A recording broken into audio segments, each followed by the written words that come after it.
एक police officer को रात का कुछ याद नहीं रहता और रात में ही उसके लवर्स के मर्डर हो रहे हैं। हेलो फ्रेंड्स, आज की हमारी मूवी ट्विस्टेड 2014 की एक थ्रिलर मिस्ट्री है। अभी मैंने जो स्टोरी लाइन बताई ये मूवी उससे भी इंटरेस्टिंग है। एक्चुअल किलर कौन है ये जानने के लिए इस वीडियो को लास्ट तक देखिएगा। अगर आपको वीडियो अच्छा लगता है तो प्लीज इसे लाइक और कमेंट जरूर कर दीजिएगा। मैं कमेंट्स को रिप्लाई देने की जरूर कोशिश करूंगा। मूवी स्टार्ट होती है और हम देखते हैं हमारी मेन कैरेक्टर को एक आदमी ने चाकू लगाया है। वो उसे कहता है, मैं तुम्हारा हार्ट महसूस कर सकता हूँ, मुझे लगता है कि तुम प्यार में हो। ये कहकर उसे टच कर रहा था। तभी उसने रियलाइज किया कि जेसिका के पास एक गन है। जेसिका जल्दी से उसे पटकती है और सब सिचुएशन अपने कंट्रोल में ले लेती है। हमारी जेसिका एक पुलिस ऑफिसर है। उसने जल्दी से अपने बैकअप को बुला लिया।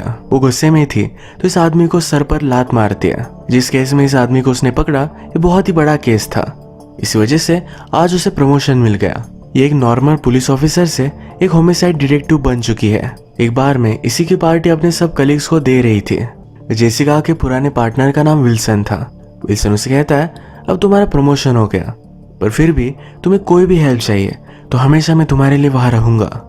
तुम मुझ पर ट्रस्ट कर सकती हो। तो जाने के बाद उसे मिस करने वाला है। ये दोनों जब बात कर रहे थे तभी जेसिका के पास हमारा और एक मेन कैरेक्टर जिसका नाम है माइक ये आकर ड्रिंक करता है। जेसिका उसमें इंटरेस्टेड थी, उसे बात करती है, पूछती है तुम किस डिपार्टमेंट से हो। माइक इस पर उसे कुछ भी नहीं बोलता। माइक सिक्रेटिव है तो जेसिका ज्यादा इंटरेस्ट नहीं दिखाती।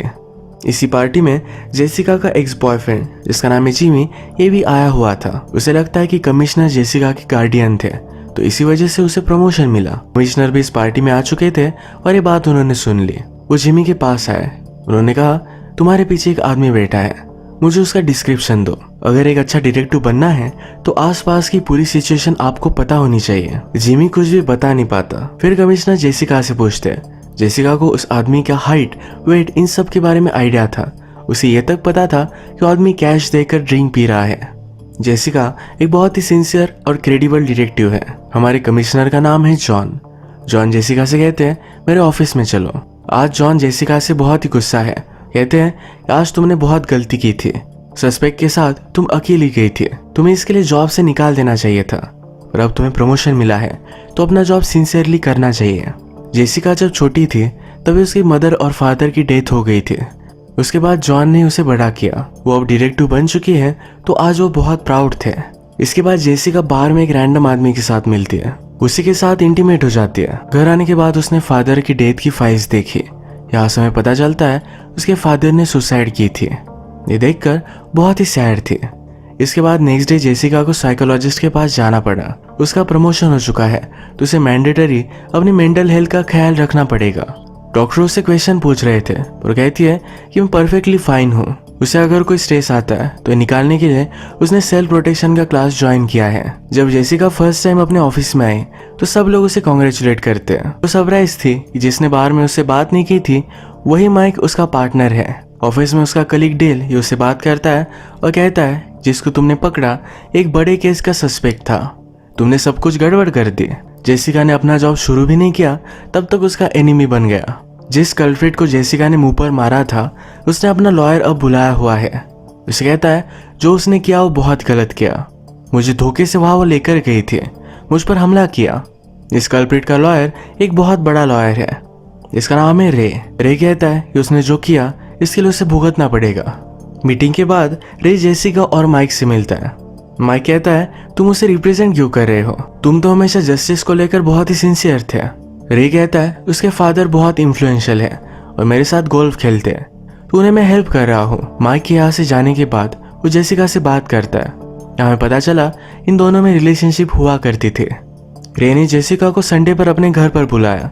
इस केस को डिस्कस करने वाला है। जेसिका ने उसे मारा था, ये प्रॉब्लम ना हो जाए तो जॉन से ओपिनियन मांगने के लिए वो आई हुई थी।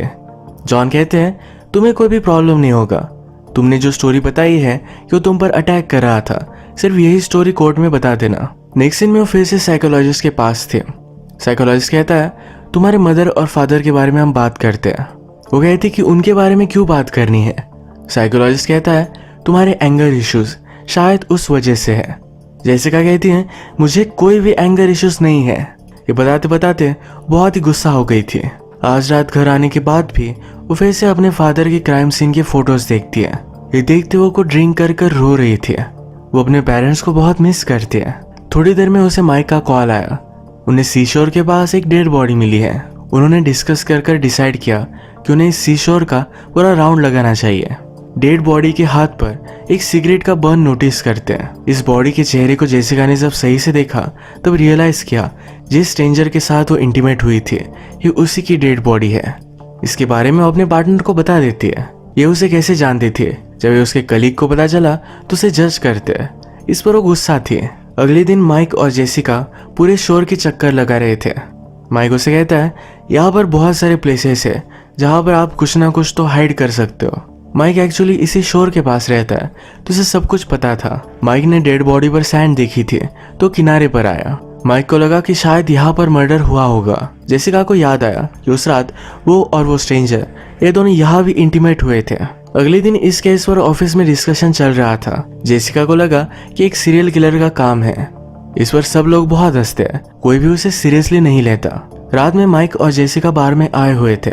यहाँ पर जेसिका का एक्स बॉयफ्रेंड जिमी उसे स्टॉक कर रहा था। जेसिका के कहने पर माइक उसे दूर रहने की धमकी देता है। बार में ड्रिंक करने के बावजूद जेसिका घर आकर फिर से ड्रिंक करती है। वो पास आउट हो चुकी थी। सुबह उसे माइक का कॉल आया और उन्हें और एक डेड बॉडी मिली है। इस तरीके से लास्ट डेड बॉडी थी। उसी टाइप का सिगरेट बर्न इस विक्टिम के हाथ पर भी है। इससे कंफर्म हो गया कि एक सीरियल किलर का काम है। जेसिका के बॉस कहते हैं तुम्हारा अंदाजा सही था, तुम अच्छा काम कर रही हो। पर जेसिका टेंशन में थी। इस विक्टिम के साथ भी वो इंटीमेट हुई है। नेक्स्ट सीन में हम देखते हैं फॉरेंसिक्स की लेडी इस लाश को देख रही थी। लाश के ईयर पर उसे एक अलग आदमी का ब्लड मिला। अब शायद किलर पकड़ा जा सकता है।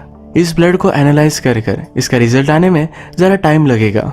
अगले दिन साइकोलॉजिस्ट के पास जेसिका बहुत ही टेंशन में थी।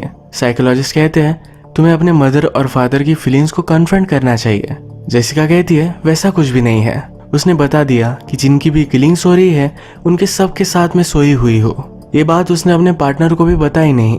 साइकोलॉजिस्ट ने कहा तुम्हें ये बात बता देनी चाहिए, शायद तुम डेंजर में हो सकती हो। मिशन के बाद जेसिका जब पार्किंग लॉट में थी तो उससे उसकी गाड़ी की कीज नीचे गिर गई। उसके पीछे कोई आया जिससे वो बहुत डर गई थी। ये साइकोलॉजिस्ट ही थे। वो आज रात जॉन से मिलने के लिए आई। कहती कि मेरे फादर में कोई भी साइंस नहीं थे कि वो सुसाइड करेंगे।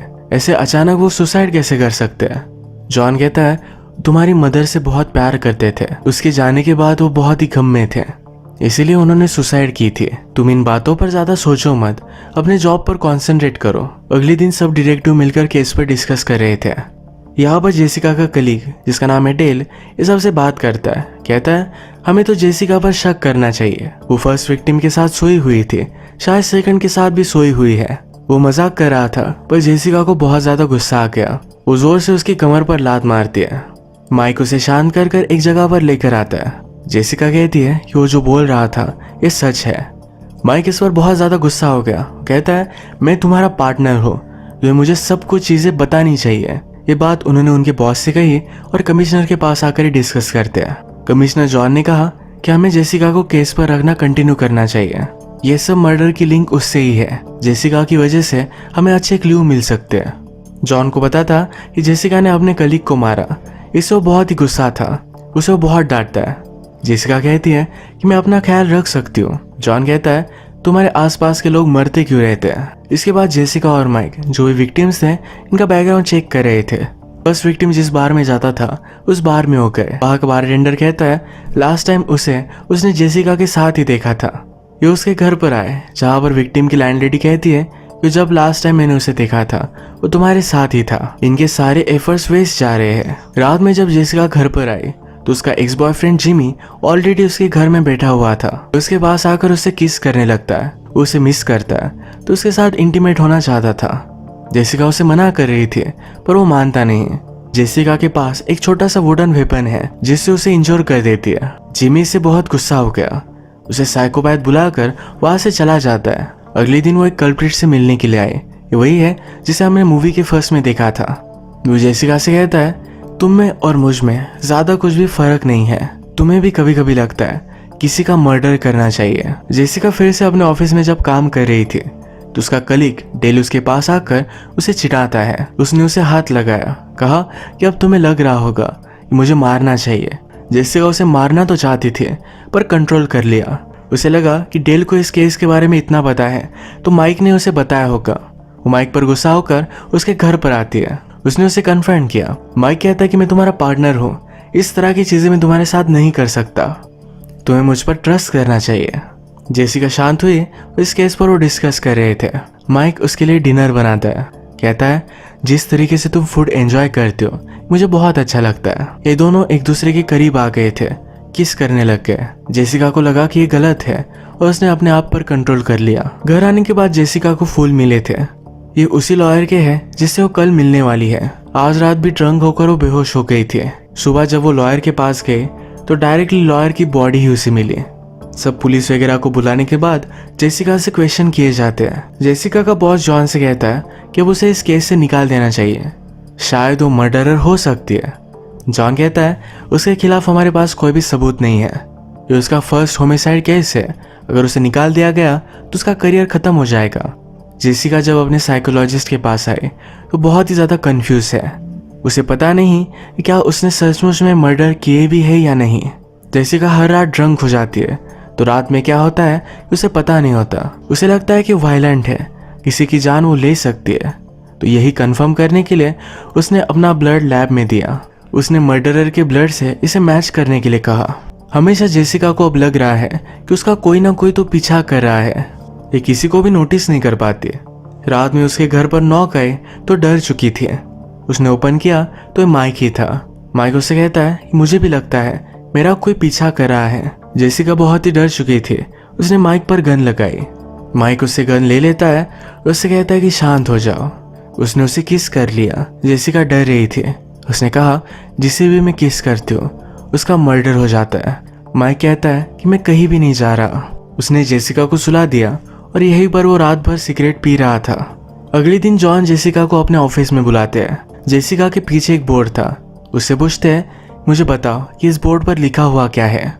इस बार जेसिका सही से कॉन्सेंट्रेटेड नहीं थे, वो डिस्टर्ब थी तो रोने लग गई। जॉन उसे सहारा देते हैं, कहते हैं तुम्हें अपना जॉब सही से करना है, इस तरीके से डरो मत। जेसिका जब घर पर आई तो जिमी फिर से उसके घर में था। फिर से उसे जबरदस्ती करने लग गया। इस बार वो मानने वाला नहीं था तो जेसिका ने अपने रूम में जाकर डोर लॉक कर लिया। वो कांच फोड़कर अंदर आ जाता है। ये सीन यही खत्म हुआ। सुबह जेसिका को जब होश आया तो उसने देखा जिम्मी की डेड बॉडी उसके पास पड़ी हुई है। वो बहुत डर गई। उससे फिर से क्वेश्चन पूछे जाते हैं। उसे इस बार पूछा जाता है कि मर्डर तुमने किए थे। वो डिस्टर्ब होके रोने लगती है, कहती कि मुझे कुछ भी पता नहीं है। उसे जेल में डाल दिया गया। उसका साइकोलॉजिस्ट उससे बात करने के लिए आया हुआ था।